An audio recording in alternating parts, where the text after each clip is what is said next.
Terima kasih Anda masih bersama kami di Kompas Petang, saya Cynthia Rompas. Saudara, dalam pidato malam pemilihannya di Florida, Amerika Serikat, calon Presiden Donald Trump bersumpah untuk berjuang demi keluarga dan masa depan warga Amerika Serikat. Dalam orasinya, Donald Trump berjanji bahwa ia tidak akan berhenti sampai mewujudkan Amerika yang kuat, aman, dan sejahtera. Trump juga menyatakan setiap harinya akan berjuang bagi rakyat Amerika Serikat. Saya akan berjuang demi Anda dengan setiap nafas di tubuh saya. Trump berterima kasih kepada rakyat Amerika atas kehormatan luar biasa terpilih sebagai Presiden ke-47 dan Presiden ke-45. The popular vote was very nice, I will tell you. It's a great feeling of love. We have a great feeling of love in this very large room with unbelievable people standing by my side. These people have been incredible. They've made the journey with me, and we're going to make you very happy. We're going to make you very proud of your vote. I hope that you're going to be looking back someday and say that was one of the truly important moments of my life when I voted for this group of people.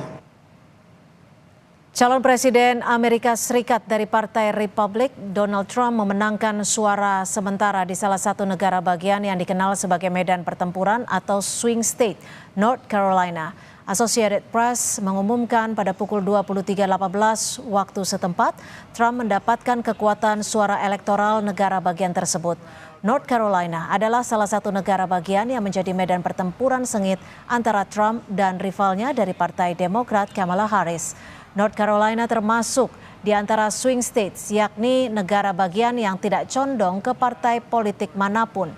Dengan memenangkan North Carolina, Trump berpeluang besar mengamankan posisi untuk menuju kemenangan 270 dari 538 suara Electoral College.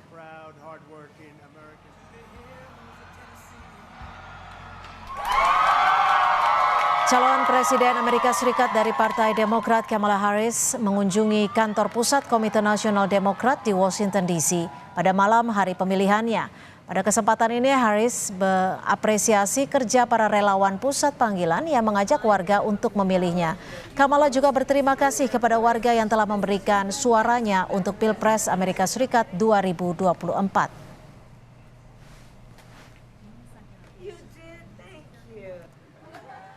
Kami kutip dari Associated Press, pukul 16.55 waktu Indonesia Barat, hasil perhitungan sementara pemilu Presiden Amerika Serikat, Donald Trump unggul dengan mengamankan 267 Electoral College dari 25 negara bagian atau 70.361.146 suara. Sementara Kamala Harris mengantongi 65.358.796 suara dan mengamankan 224 Electoral College.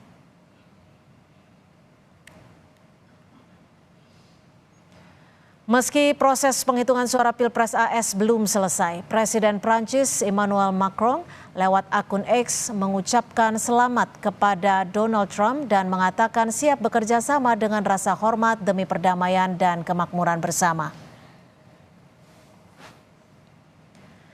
Saudara, dari data terakhir, calon Presiden Amerika Serikat Donald Trump semakin dekat dengan kemenangan. Kita akan bahas bersama Abdul Malik Gismar, Senior Advisor Paramadina Public Policy Institute.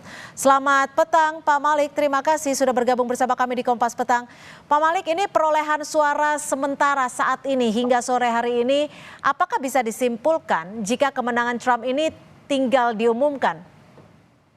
Saya kira begitu ya, Sudah lumayan banyak vote yang masuk dan sudah banyak yang memastikan ya, artinya sudah lewat batas maksimum penghitungan suaranya dan suaranya kelihatannya akan ke Trump ya.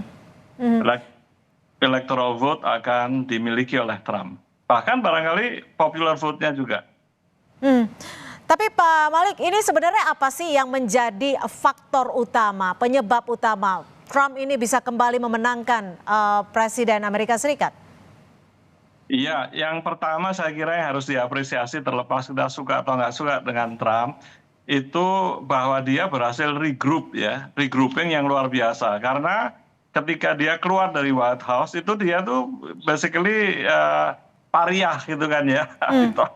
Dan banyak sekali berhadapan dengan persoalan-persoalan hukum. Banyak sekali. Trump ini barangkali bukan cuma presiden, barangkali orang Amerika yang paling banyak punya masalah hukum itu. Ya, itu satu. Terus yang kedua, faktor berikutnya itu Biden performs buruk sekali ya. Bidenomics itu nggak bekerja itu, ya kan? Tidak bisa bounce back setelah COVID itu dengan baik. Selain juga retorikanya Biden itu tidak inspiring gitu. Kemudian yang juga sangat penting menurut saya, Trump ini sukses dan pandai mengatakan apa yang ingin didengar masyarakat. Ya, itu yang membuat dia berhasil kali ini, bahkan mungkin ini pertama kali ya, setelah 2 kali dia mencoba, yang barangkali kali ini dia akan berhasil memperoleh juga selain electoral vote juga popular vote. Jika Anda menyebutkan Trump sukses dan juga pandai menyampaikan apa yang diinginkan oleh masyarakat Amerika Serikat belakangan ini, apakah ini artinya masyarakat Amerika Serikat ada menginginkan suatu hal perubahan dari sebelumnya yang dipimpin Presiden Joe Biden? Oh iya, pastilah, pasti.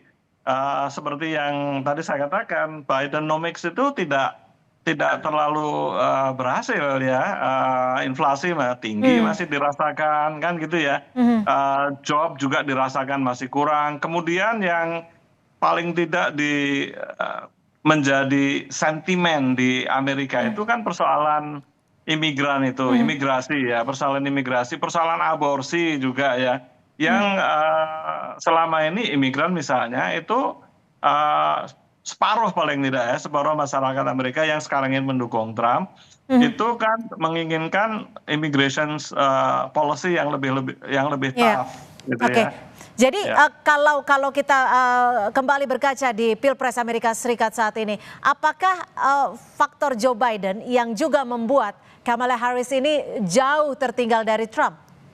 Saya kira iya, Joe Biden tadi sudah saya katakan sekilas kurang berhasil lah ya sebagai presiden, dan Kamala tidak bisa mendisosiasi, memutus hubungan ya, memutus asosiasi dirinya dengan Joe Biden, sehingga dia kalang kabut juga gitu ya, tidak cukup berhasil kemudian membangun dirinya sebagai calon presiden yang sepenuhnya beda dengan Joe Biden ya. Itu saya kira itu faktor sangat penting. Selain juga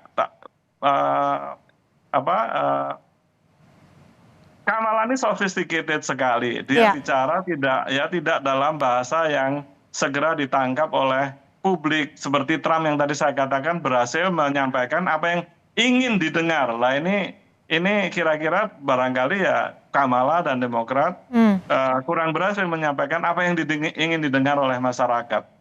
Jadi jualannya kurang laku. Jualannya kurang diterima oleh masyarakat AS gitu ya. Kurang diterima oleh masyarakat. Ya, Pak Malik, ini kan jika memang kita masih menunggu tentunya ya pengumuman resmi kemenangan dari Presiden Trump. Apa yang sekiranya nanti jika memang betul Donald Trump terpilih sebagai Presiden ke-47 Amerika Serikat, ini kebijakan apa, orientasi apa yang akan berpengaruh pada politik internasional? Kebijakan-kebijakan yang akan berpengaruh mungkin dari perang Ukraina, Palestina, dan juga situasi yang ada di Timur Tengah, dan juga mungkin yang akan berpengaruh di Indonesia nantinya. Saya kira Timur Tengah barangkali tidak akan banyak bedanya ya. Sama itu, posturingnya kurang lebih sama. Mereka berlomba-lomba siapa lebih pro Israel gitu kan ya.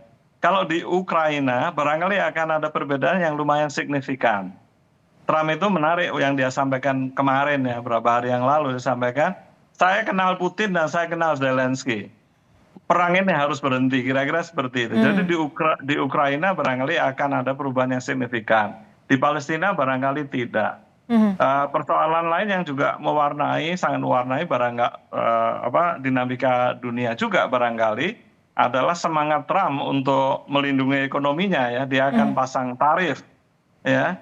Dia akan pasang tarif secara umum 10-20%, terhadap Cina 60%. Oke, Nah, itu Pak Malik, luar biasa. Ya. singkat saja, mungkin bisa disampaikan apa yang nantinya akan mempengaruhi ketika Presiden Trump terpilih bagi kebijakan yang berpengaruh sangat erat dengan Indonesia?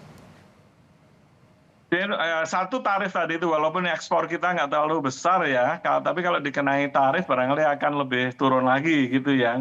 Saya kira nggak terlalu banyak dampak karena postur geopolitik Amerika untuk wilayah di sekitar kita ini nggak akan berubah. Oke. Sama saja saya kira. Oke. Ya, Cina Selatan, Taiwan gitu ya, Pyongyang barangkali, tapi khusus terkait Indonesia barangkali nggak akan terlalu banyak berbeda. Baik, terima kasih Pak Abdul Malik Gismar, Senior Advisor Paramedina Public Policy Institute sudah memberikan perspektifnya di Kompas Petang. Selamat sore Pak Malik. Sore.